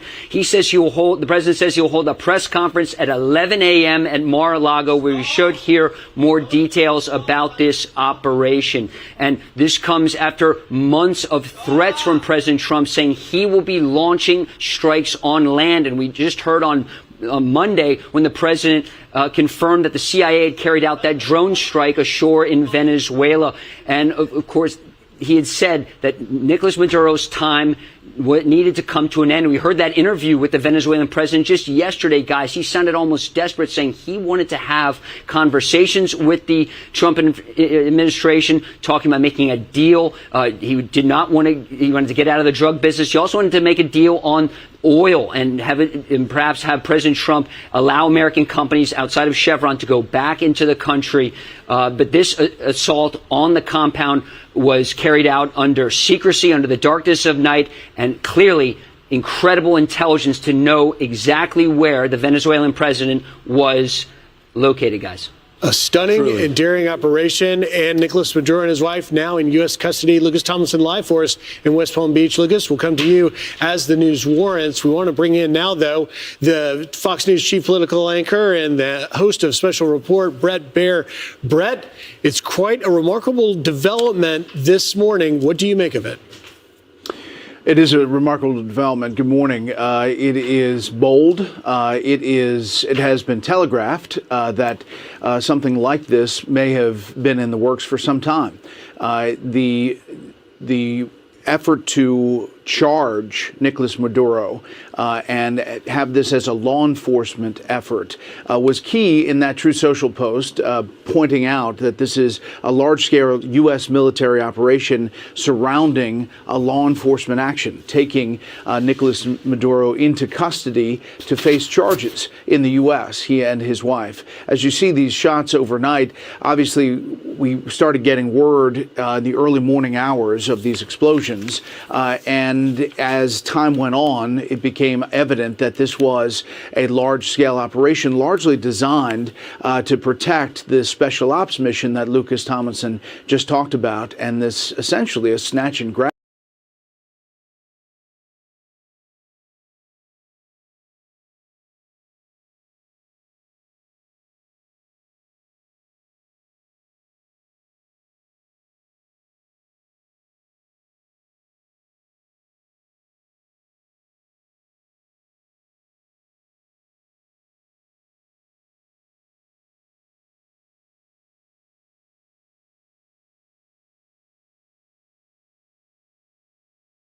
Amplify?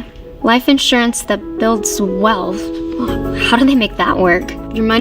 And early today, at my direction, the United States Armed Forces conducted an extraordinary military operation in the capital of Venezuela.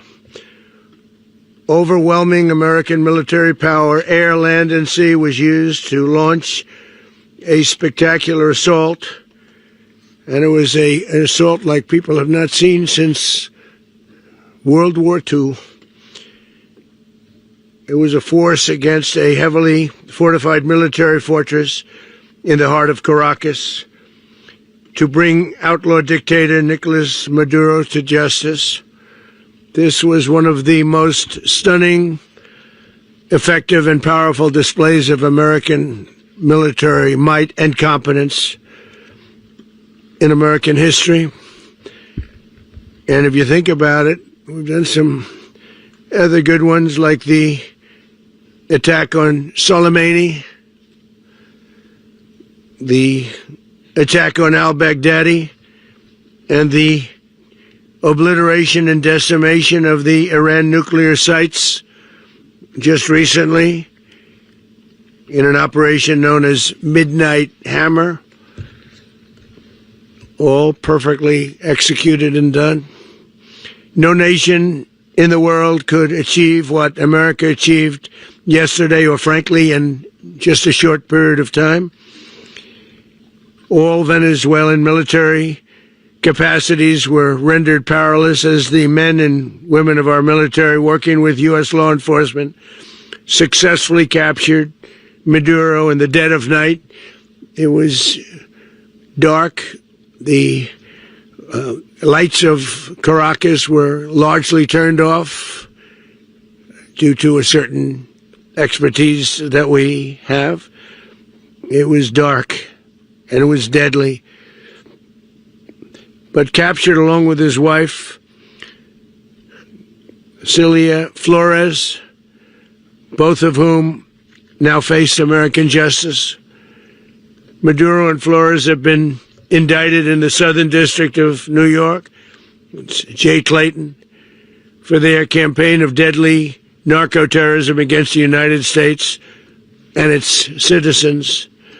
I want to thank the men and women of our military who achieved such an extraordinary success overnight with breathtaking speed, power, precision, and competence.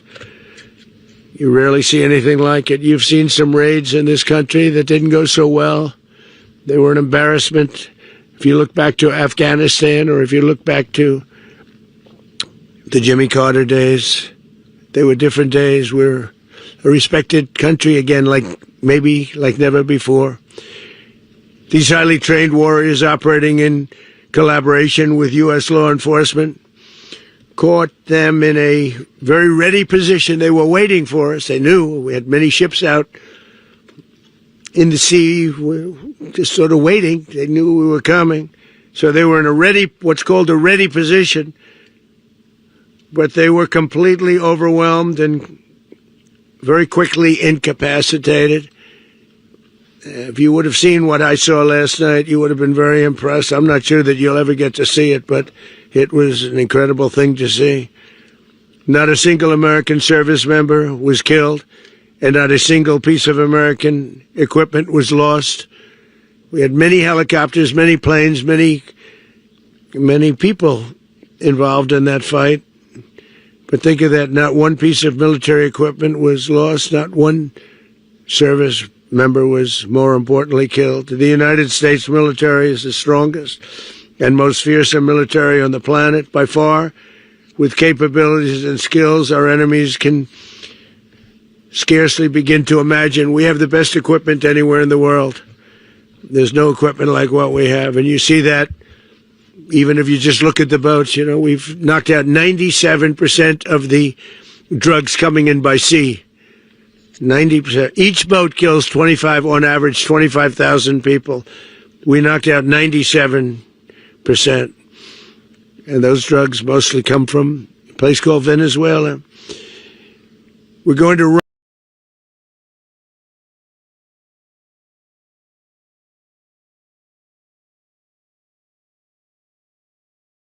really quick to, keep your eyes open. Don't believe the hype.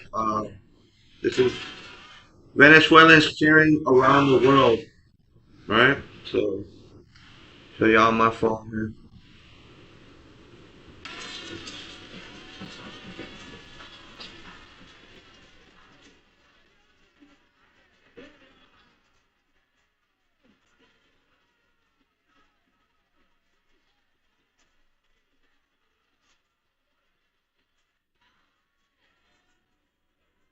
So, Spain, Venezuela, Argentina, Times Square, New York, and Miami, showing Venezuela's cheering.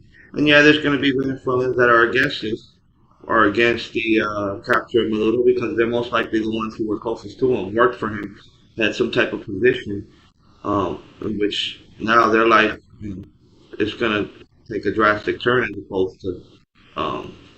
But yeah, of course, in any country where there's a dictator, of course there's going to be a big group of people that are going to be against it. Not as big as the people that are happy to be liberated, but let me continue with Trump. Sorry for interrupting. Run the country until such time as we can do a safe, proper, and judicious transition. So we don't want to be involved with having somebody else get in, and we have the same situation that we had for the last long period of years.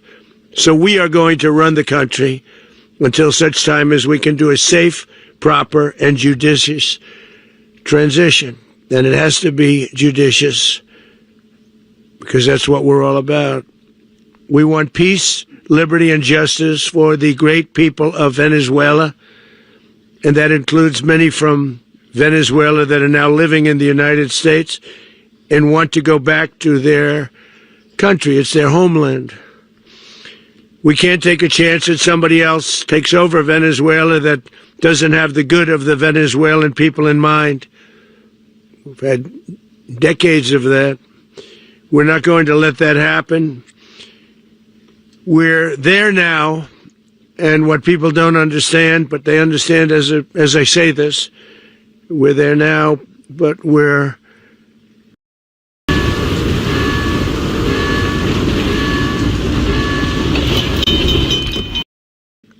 going to stay until such time as the proper transition can take place. So we're going to stay until such time as we're going to run it, essentially, until such time as a proper transition can take place. As everyone knows, the oil business in Venezuela has been a bust, a total bust, for a long period of time. They were pumping almost nothing by comparison to what they could have been pumping and what could have taken place. We're going to have our very large United States oil companies, the biggest anywhere in the world, go in, spend billions of dollars, fix the badly broken infrastructure, the oil infrastructure, and start making money for the country. And we are ready to stage a second and much larger attack if we need to do so. So we were prepared to do a second wave if we needed to do so. We actually assumed that a second wave would be necessary, but now it's probably not. The first wave, if you'd like to call it that, the first attack was so successful, we probably don't have to do a second, but we're prepared to do a second wave, a much bigger wave, actually. This was pinpoint, but we have a much bigger wave that probably won't have to do. This partnership of Venezuela with the United States of America, a country that everybody wants to be involved with because of what we were able to do and accomplish, will make the people of Venezuela rich, independent, and safe. And it will also make the many, many people from Venezuela that are living in the United States extremely happy. They suffered. They suffered. So much was taken from them. They're not going to suffer anymore. The illegitimate dictator Maduro was the kingpin of a vast criminal network responsible for trafficking colossal amounts of deadly and illicit drugs into the United States. As alleged in the indictment, he personally oversaw the vicious cartel known as Cartel de las Solas, which flooded our nation with lethal poison, responsible for the deaths of countless Americans, the many, many Americans. Hundreds of thousands over the years of Americans died because of him. Maduro and his wife will soon face the full might of American justice and stand trial on American soil. Right now, they're on a ship they'll be heading to, ultimately, New York. And then a decision will be made, I assume, between New York and Miami or Florida. But we have people where the overwhelming evidence of their crimes will be presented in a court of law. And I've seen it. I've seen what we have. It's both horrible and breathtaking that something like this could have been allowed to take place. For many years after his term as president of Venezuela expired, Maduro remained in power and waged a ceaseless campaign of violence, terror, and subversion against the United States of America, threatening not only our people, but the stability of the entire region. And you all saw it. In addition to trafficking gigantic amounts of illegal drugs that inflicted untold suffering and human destruction all over the country, all over in particular the United States, Maduro sent savage and murderous gangs, including the bloodthirsty prison gang Tren de Aragua, to terrorize American communities nationwide. And he did indeed. They were in Colorado. They took over apartment complexes. They cut the fingers off people if they called police. They were brutal. But they're not so brutal now. And I just have to congratulate our military, Pete and everybody, and our National Guard, because the job that they've done, whether it's in Washington, D.C., where we have a totally safe city, where it was one of the most unsafe cities anywhere in the world, frankly, and now we have no crime in Washington, D.C. We haven't had a killing. We had the terrorist attack a few weeks ago. A little bit of a different kind of a threat, but we haven't had a killing in a long period of time, 6-7 months. We used to have on average two a week in Washington, our capital. We don't have that anymore. The restaurants are opening. Everyone's happy. They're walking their daughters. They're walking their children, their wives. They walk to restaurants. Restaurants are opening all over Washington, D.C. So I want to thank the National Guard. I want to thank our military. And I want to thank law enforcement. It's been amazing. And they should do it with more cities. We're doing it, as you know, and we're doing it in Memphis, Tennessee right now, and crime is down. We've just sort of started a few weeks ago, but crime is down now 77%. Eve to me is basically freedom. It's a giant open universe where you can do whatever you want. You can have really relaxed, slow-paced stuff where you can take it easy. Or you could be... And The governor of Louisiana called, great person, and he wanted us to help him, as you know, in a certain very nice part of Louisiana, and we have done that. And it was a rough section, and we have crime down. I understand it's down to almost nothing already after 2.5 weeks. New Orleans, it's down to almost nothing, and we've only been there for 2.5 weeks. Can't imagine why governors wouldn't want us to help.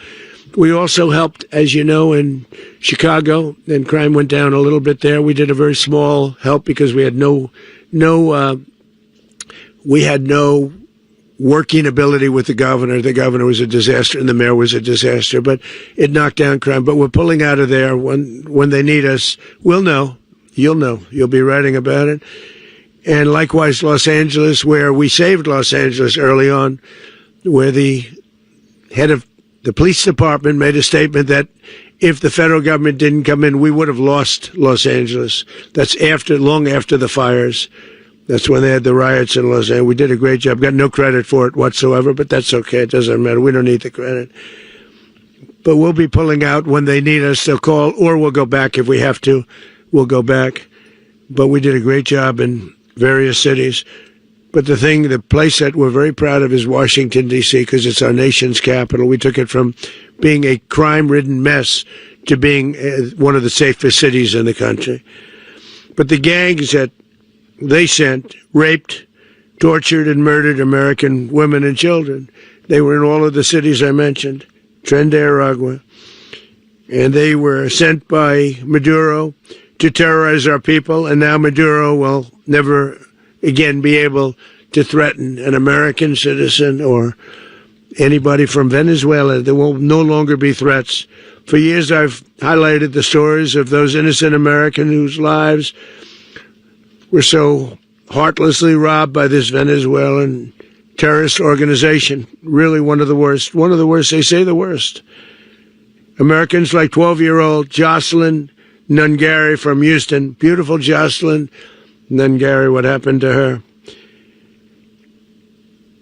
They, as you know, they kidnapped, assaulted, and murdered by Tren de Aragua animals. They murdered Jocelyn and left her dead under the bridge. There was a bridge that will never be the same to so many people after seeing what happened.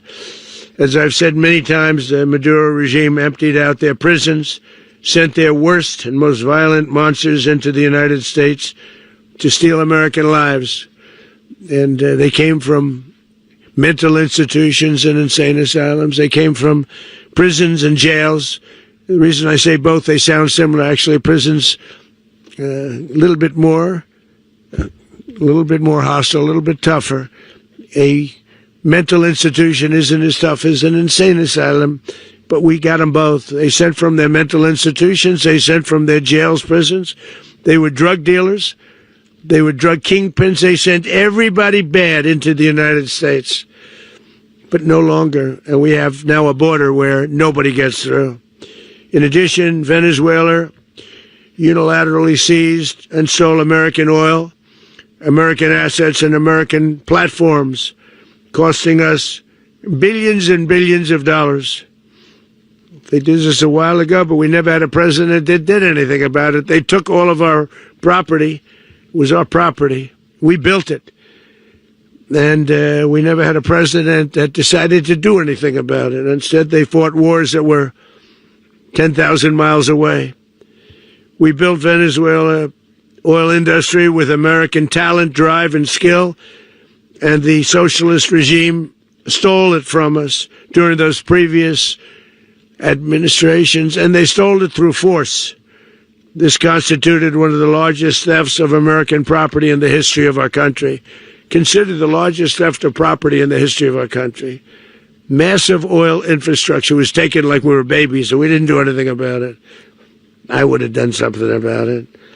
America will never allow foreign powers to rob our people or drive us back into and out of our own hemisphere. That's what they did. Furthermore, under the now deposed dictator Maduro, Venezuela was increasingly hosting foreign adversaries in our region, and acquiring menacing offensive weapons that could threaten U.S. interests and lives. And they used those weapons last night.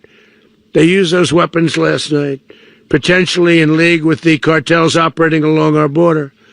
All of these actions were in gross violation of the core principles of American foreign policy, dating back more than 2 centuries. And not anymore.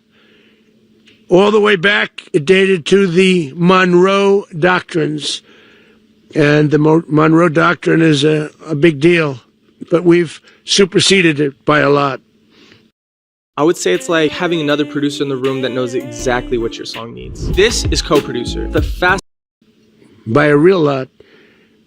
They now call it the Monroe Document. I don't know. It's Monroe Doctrine.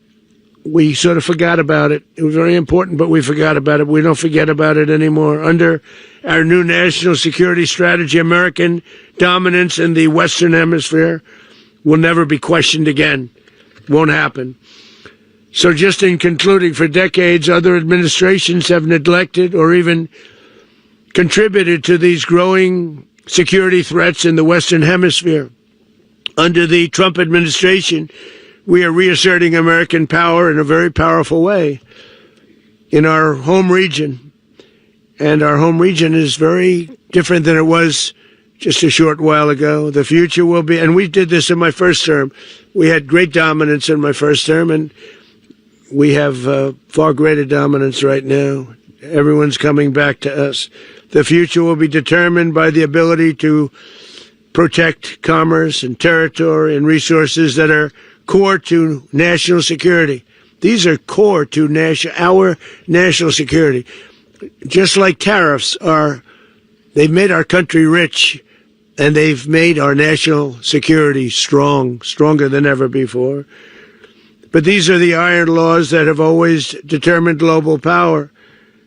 And we're going to keep it that way. We will secure our borders. We will stop the terrorists. We will crash the cartels, and we will defend our citizens against all threats, foreign and domestic. Other presidents may have lacked the courage or whatever to defend America, but I will never allow terrorists and criminals to operate with impunity against the United States.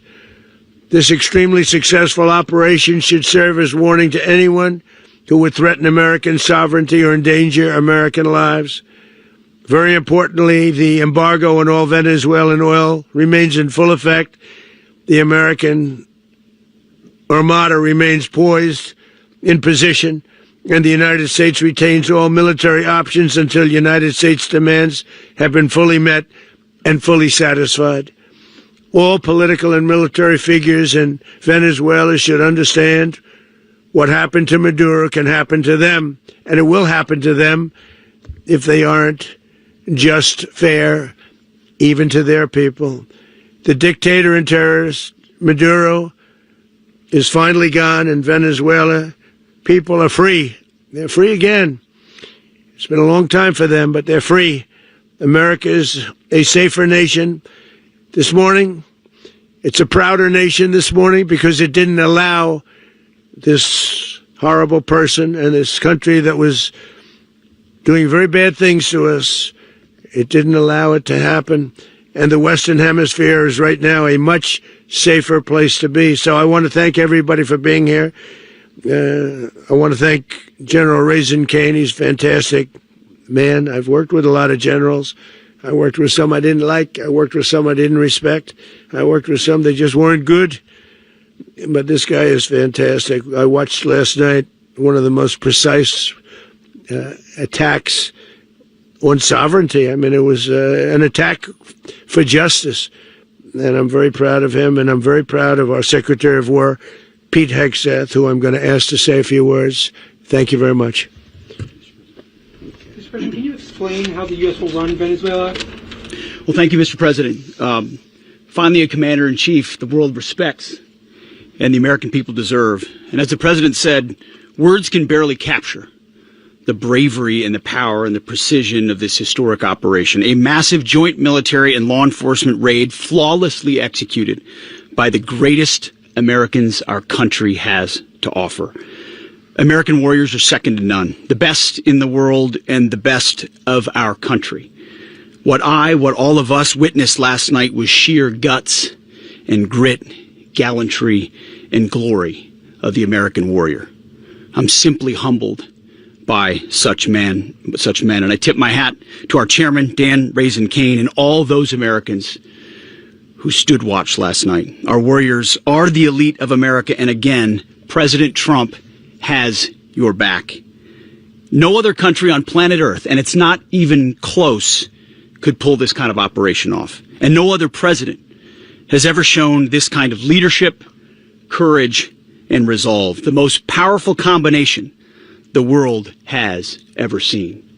As the president said, our adversaries remain on notice. America can project our will anywhere, anytime. The coordination, the stealth, the lethality, the precision, the very long arm of American justice, all on full display in the middle of the night. Nicolas Maduro had his chance, just like Iran had their chance, until they didn't and until he didn't. He effed around and he found out. President Trump is deadly serious about stopping the flow of gangs and violence to our country. Deadly serious about stopping the flow of drugs and poison to our people. Deadly serious about getting back the oil that was stolen from us. And deadly serious about reestablishing American deterrence and dominance in the Western Hemisphere. This is about the safety, security, freedom, and prosperity of the American people. This is America first. This is peace through strength. And the United States War Department is proud to help deliver it. Welcome to 2026, and under President Trump, America is back. I'd like to welcome now our chairman, Chairman Raisin Kane, to give a few more details about the operation. Mr. Chairman. Thank you, Mr. Secretary. You, just you, building your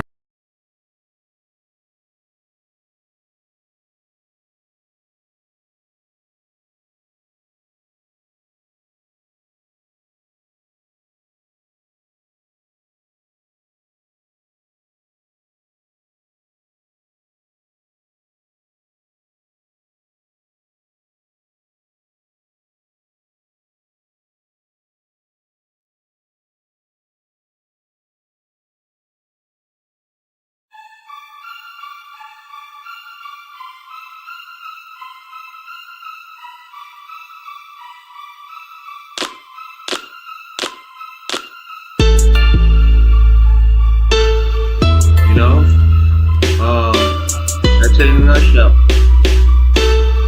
Maduro has been captured.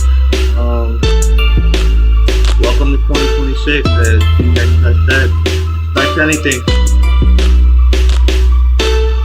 Please like, follow, comment, subscribe. Appreciate y'all for watching the video.